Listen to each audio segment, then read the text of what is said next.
پچھلے 2 دنوں میں پاکستان میں ایک ہی ٹاپک ٹرینڈنگ پر ہے، جہاں پر یہ واقعہ لاہور کے علاقے اچرا میں پیش آیا تھا، جہاں پر ایک لڑکی نے ایک ڈریس پہنی ہوئی تھی، ایک برانڈ ڈریس ہے جو دبئی کا برانڈ ہے، اور اس میں عربی میں کچھ لکھا تھا، الوا لکھا تھا، الوائی اس طرح کے کچھ ورڈز تھے، اور اس میں عربی میں اس کی میننگ ہے سویٹ، میٹھا۔ لیکن وہاں پر لوگوں کی ہجوم جمع ہو گئی اور لوگوں نے یہی کہا کہ توہین مذہب ہے، کیونکہ عربک میں لکھا ہوا ہے اور عربک قرآن شریف کا لفظ ہے، زبان ہے، قرآن شریف پوری طرح جو ہے عربک میں لکھی گئی ہے۔ تو لوگوں میں اتنی جہالت ہے کہ لوگوں کو یہ نہیں پتا کہ قرآن شریف کے ورڈز کیا ہیں، اس میں لکھا کیا ہے۔ حالانکہ یہ غلطی اور قصور ہماری اپنی ہے، ہم نے اتنا پڑھا نہیں ہے، ہم نے قرآن شریف اور اسلام کو سمجھا ہی نہیں ہے کہ ہمیں پتہ چلے قرآن شریف کے ورڈز کون سے ہیں، کون کون سے عربی کے لفظ ہیں، ان کے معنی کیا ہے۔ لیکن جوش اور جذبہ تو ایسے رکھتے ہیں کہ جیسے ہم سے جو ہے سچا اور ایماندار کوئی مسلمان ہے بھی نہیں۔ یہ جہالت ہے، یہ جہالت کی انتہا ہے۔ آپ اپنے دین کو اتنا ٹف بنا رہے ہو کہ آپ کے جو اپنے مسلمان ہیں ان کو آپ عذاب میں ڈال رہے ہیں، ان کی زندگی میں مشکلات پیدا کر رہے ہیں۔ یہ سارے ان جاہل ملاؤں اور جاہل پیروں کی وجہ سے ہیں جو ہمیشہ جہالت کو پھیلاتے ہیں، فروغ دیتے ہیں، دین کو بیچتے ہیں، اپنی مفاد کے لیے استعمال کرتے ہیں، چاہے وہ الیکشن کے ٹائم ہو یا ویسے پیسے کمانے کے وقت ہو، جو دین کو استعمال کرتے ہیں، اسلام کو استعمال کرتے ہیں اپنی مفاد کے لیے۔ یہ ساری جہالت کی جڑ انہی سے ہے، وہی اس جڑ کے اور اس جہالت کے ذمہ دار ہے۔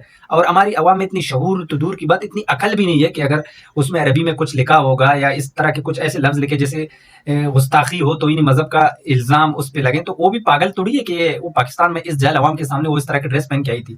وہ بیچارے مرنے والی تھی ہارٹ اٹیک سے، لیکن ایک ایس پی مہر بانو، ایک بہادر قوم کی بہادر بیٹی، ایسے بہادر بیٹیوں کی ضرورت ہے اس قوم کو، اس ملک کو۔ اس نے اس لڑکی کی جان بچا لی، کہتی ہے نا جس نے ایک انسان کی جان بچائی اس کی مطلب اس نے پوری انسانیت کی جان بچائی۔ تو اس نے ہمت اور جرات اور بہادری کے ساتھ تمام گروپ سے اس کو نکال کے تھانے لے کر گئی، اور وہاں پر لڑکی نے معذرت کر لی کہ میرا کوئی ایسا انٹینشن نہیں ہے۔ اور کچھ جاہل ملا وہاں پر بھی تھے، تو انہوں نے کہا تھا کہ ہمیں مس انڈرسٹینڈنگ ہو گئی تھی۔ بھائی مس انڈرسٹینڈنگ اسی ٹائم ہونا چاہیے تھا نا، آپ کو احساس اسی ٹائم ہونا چاہیے تھا۔ اگر وہ ایس پی نہ آتے تو اس کو سنسار کر دیتے، اسی طرح جس طرح پہلے کئی واقعہ ہو چکے ہیں، اس کو زندہ جلا دیتے کہ بھائی اس نے توہین مذہب کیا۔ اور ہمیں یہ نہیں پتا کہ وہ جو ڈریس پہنی ہے وہ دبئی کا ایک برانڈ ہے، اس میں لکھا گیا ہے، اس کا مطلب کیا ہے۔